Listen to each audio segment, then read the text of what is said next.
Bonjour à tous, nous parlons aujourd'hui de probabilité conditionnelle. Commençons par un exemple. Une entreprise emploie 500 personnes, 200 femmes dont 60 sont des sportives, 300 hommes dont 130 sont des sportifs. Alors, nous pouvons représenter la situation dans un diagramme de Carroll. Nous avons hommes, femmes, sportifs, pas sportifs, donc c'est des critères exclusifs. Ça se représente très bien par un diagramme de Carroll. Nous avons ici le total, 500 personnes, 200 femmes dont 60 sont des sportifs, donc il en reste 140. 300 hommes dont 130 sont des sportifs, donc il reste 170. Considérons maintenant les événements suivants. Donc H, l'événement être un homme, si on choisit au hasard une personne dans l'entreprise, et S, l'événement être sportif. Si nous calculons la probabilité de l'événement S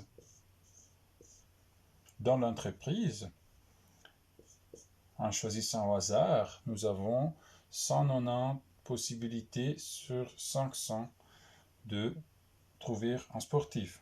Donc, c'est 190 sur 500, ce qui nous donne un 38%.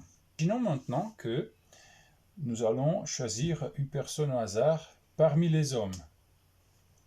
C'est-à-dire, on a maintenant réduit notre ensemble univers à cette colonne-là. Nous savons que nous sommes ici. Alors, si nous sommes ici, quelle est la probabilité de trouver un sportif si on choisit au hasard une personne? Alors, on sait que cette probabilité sera 130 sur 300.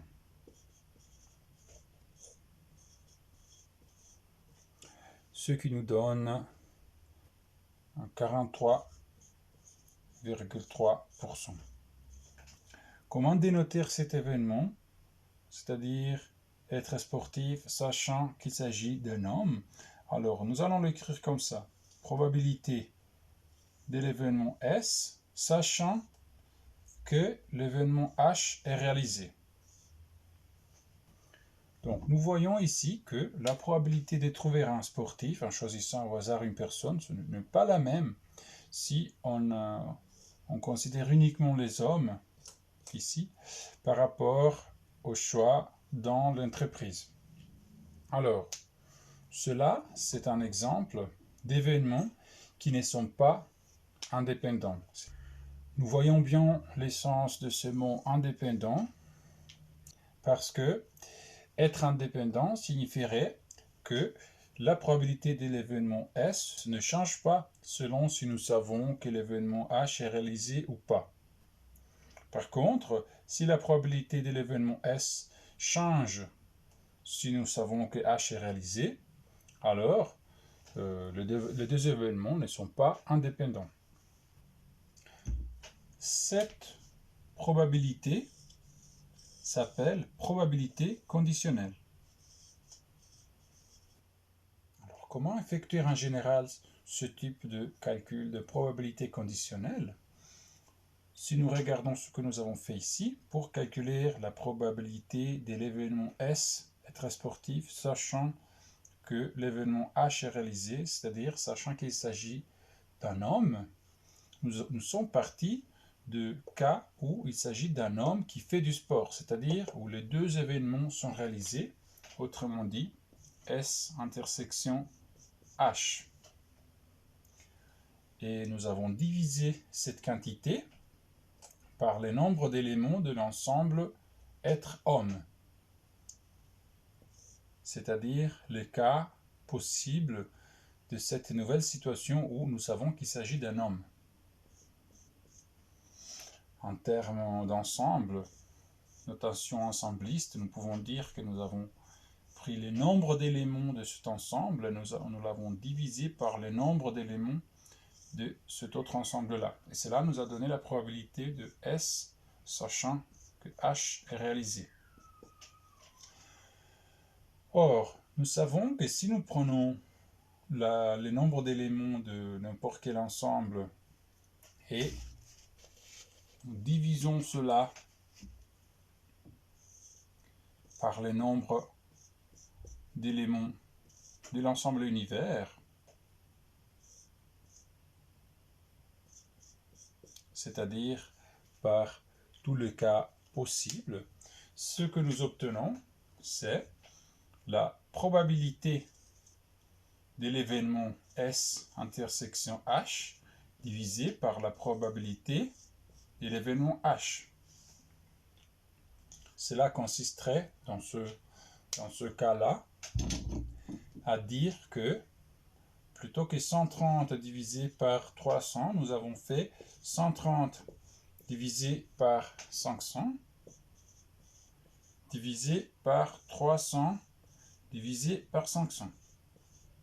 Alors, c'est clair que dans une fraction, nous pouvons multiplier ou diviser numérateur et dénominateur par la même quantité. Donc, nous pouvons dire que dans ce calcul-là, nous avons fait cette opération-là. Ça donne exactement le même résultat.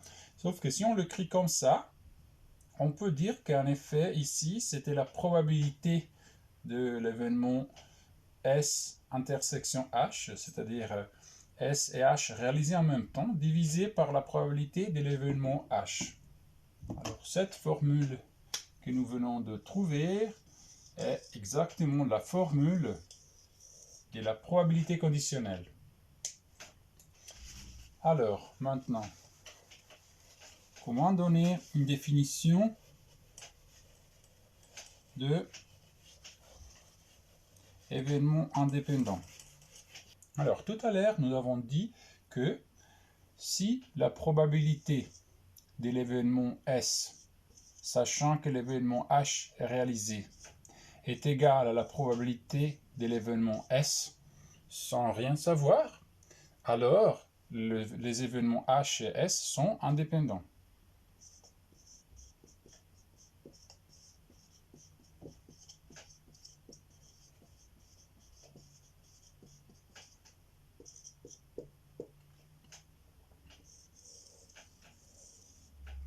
Si nous utilisons cette formule, qu'est-ce que nous trouvons? Nous trouvons que cela correspond à la situation où la probabilité de l'intersection entre S et H divisée par la probabilité de l'événement H est égale à la probabilité de l'événement S.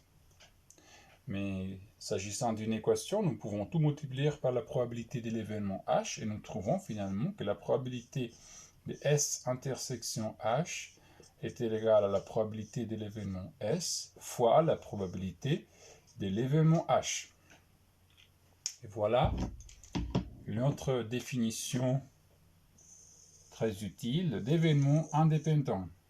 Alors, deux événements sont indépendants si la probabilité que les deux soient réalisés est égale au produit des deux probabilités. Nous pouvons considérer maintenant un autre exemple. Alors, si nous lançons un dé équilibré avec les faces numérotées de 1 à 6, et nous considérons les événements suivants. Donc A, que le premier nombre soit un 2, B, que la somme soit 7, et C, que les deux nombres soient pairs. Alors, nous pouvons nous demander la probabilité de chaque événement et finalement si ces événements sont indépendants ou pas. Alors, si nous commençons par l'événement A, là c'est le premier tirage, là c'est le deuxième tirage, que le premier nombre soit un 2, bon, on est ici. Donc, nous avons finalement 6 sur 36 possibilités. Donc, la probabilité de l'événement A, 6 sur 36, donc 1 sur 6. Pour l'événement B, la probabilité que la somme soit 7, nous avons 1 avec 6, 2 avec 5, 4 avec 3, 3 avec 4, 2 avec 5 et 1 avec 6. Donc nous avons encore 6 possibilités sur 36 pour obtenir somme égale 7.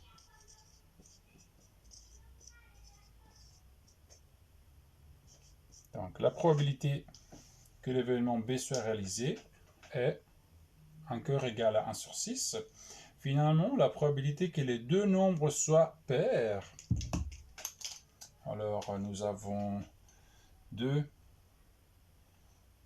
avec 2, ou avec 4, ou avec 6, 4 avec 2, avec 4, avec 6, et 6 avec 2, avec 4, ou avec 6. Donc, nous avons probabilité de l'événement C, c'est 9K sur 36, donc 1 sur 4. Maintenant, est-ce que les événements A et B sont indépendants? Alors, pour cela, nous pouvons calculer la probabilité de A intersection B. Quand est-ce que l'événement A et B sont réalisés en même temps? Alors, il s'agit de 5 et 2, c'est-à-dire obtenir 2 au premier tirage et 5 au deuxième tirage. Donc, il y a une seule possibilité sur 36. Et si nous calculons la probabilité de l'événement A fois la probabilité de l'événement B, nous voyons que nous avons encore 1 sur 6 fois 1 sur 6, c'est-à-dire 1 sur 36. Alors, vu que l'événement A intersection B a une probabilité égale à la probabilité de l'événement A fois la probabilité de l'événement B, nous pouvons dire que A et B sont indépendants.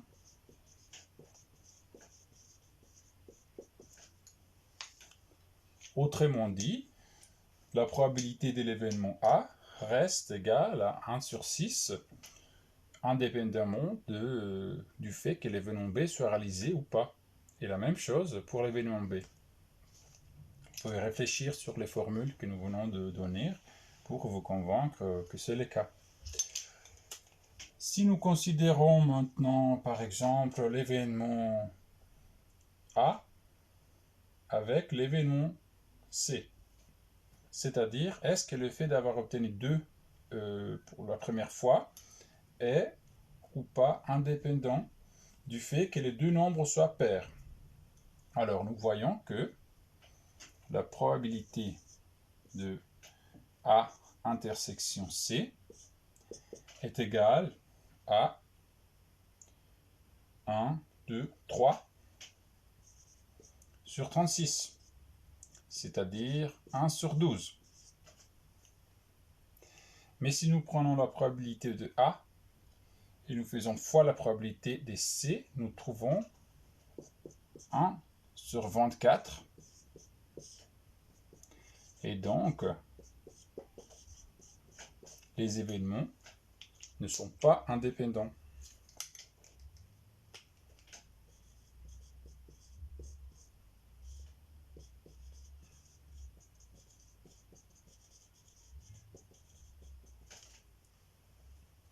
Pour finir, si nous considérons les événements B et C, si nous regardons quelle est la probabilité d'obtenir somme égale 7 et aussi que les deux nombres soient pairs, alors on voit que ce n'est jamais le cas, parce que deux nombres pairs ne vont jamais avoir 7 comme somme. Donc la probabilité de l'événement B intersection C est égale à 0. Et cela, évidemment, n'est pas égal à la probabilité de l'événement B fois la probabilité de l'événement C. Donc, ils ne sont pas indépendants.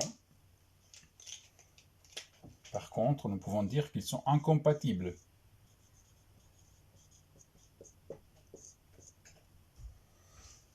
En effet, nous pouvons dire que deux événements incompatibles ne seront jamais indépendants, à moins que un de deux ne soit l'événement impossible. Ce cas n'est pas trop intéressant.